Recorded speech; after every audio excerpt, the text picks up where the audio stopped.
پتہ نہیں وہ دونوں کس طرف سے نکلے ہیں۔ اور تم کیا کر رہی تھی؟ تجھے یہاں رکنے کی ضرورت کیا تھی؟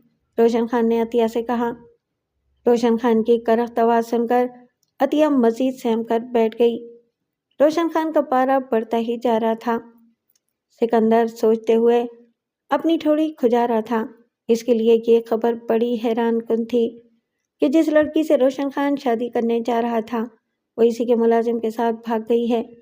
سکندر تو اس لڑکی کو پہلی نظر میں دیکھتے ہی اس کا دیوانہ ہو گیا تھا۔ اس خبر نے سکندر کے جسم میں بجلی بھر دی تھی۔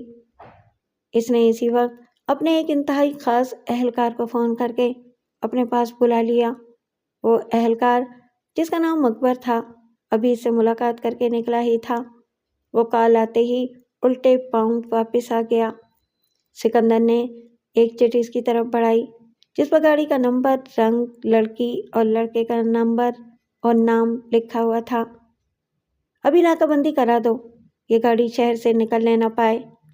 لڑکا اور لڑکی مل جائے تو لڑکے کو اسی جگہ گولی مار دینا اور لڑکی کو محفوظ جگہ پر پہنچا دینا۔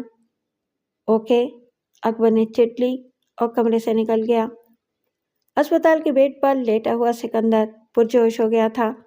ردا کو پانے کا جوش اس کے جسم میں خون کی طرح بھاگ رہا تھا۔ اب تو وہ بس یہی چاہتا تھا کہ اکبر کو ان کی گاڑی راستے میں ہی کہیں مل جائے اور وہ ردا کو روشن خان سے چھین لے۔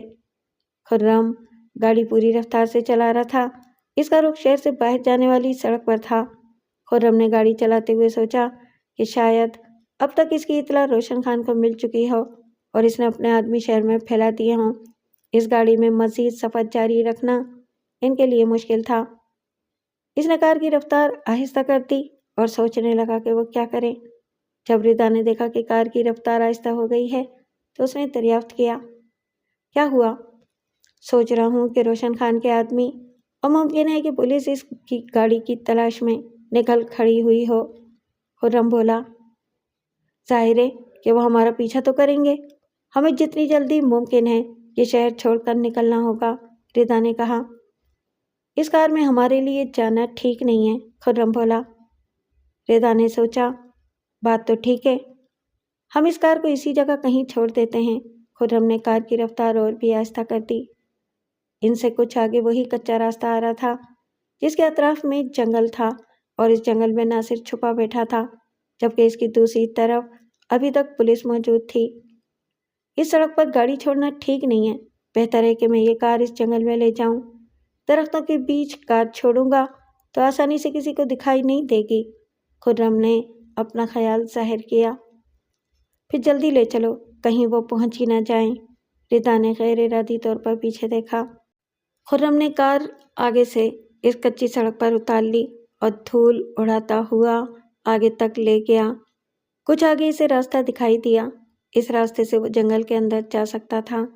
اس کا مقصد ہی یہ تھا کہ وہ کار کو درختوں کے درمیان میں کہیں چھوڑ کر فرار ہوتا تاکہ کار پر آسانی سے کسی کی نظر نہ پڑ سکے۔ راستہ بنتا جا رہا تھا اور خرم کار بہت آگے تک لے گیا۔ آگے کار کو کسی طرف لے جانا مشکل تھا، گھنے درختوں کا جال بچھا ہوا تھا، کار کا ان میں سے گزرنا محال تھا۔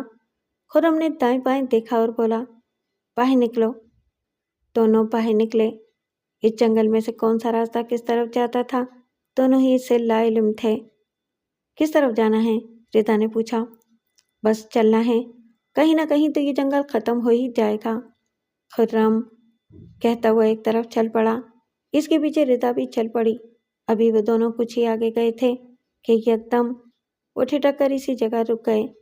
ایک پولیس والا ہاتھ میں پستول لیے ان کے سامنے کھڑا تھا۔ وہ اچانک ایک درخت کے پیچھے سے نکل آیا تھا۔ ناصر کے تعاقب میں پولیس کے سبھی اہلکار اس جنگل میں چاروں طرف پھیل گئے تھے۔ انہیں سکندر کی طرف سے حکم ہی اتنا سخت ملا تھا کہ وہ پوری کوشش میں تھے کہ کسی طرح سے ناصر ان کی گرفت میں آ جائے۔ پولیس کو اس جنگل میں دیکھ کر ردا تو گھبرا کر خرم کے پیچھے ہو گئی اور خرم سوچ رہا تھا کہ پولیس والا اچانک اس جنگل میں کیسے ان کے سامنے آ گیا، کہیں ان کا تعاقب تو نہیں ہو رہا تھا اور ابھی کچھ پولیس والے اور بھی آ جائیں گے۔ یہاں کیا ہو رہا ہے؟ پولیس والے نے مزہ لیتے ہوئے پوچھا۔